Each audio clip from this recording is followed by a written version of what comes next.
to Waza Wednesday. Today we're going to be doing some figure 8 drills into some practical application.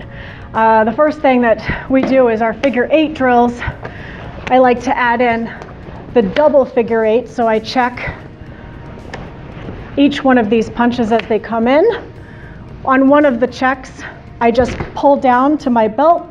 He just runs right into my fist. That second punch is coming in.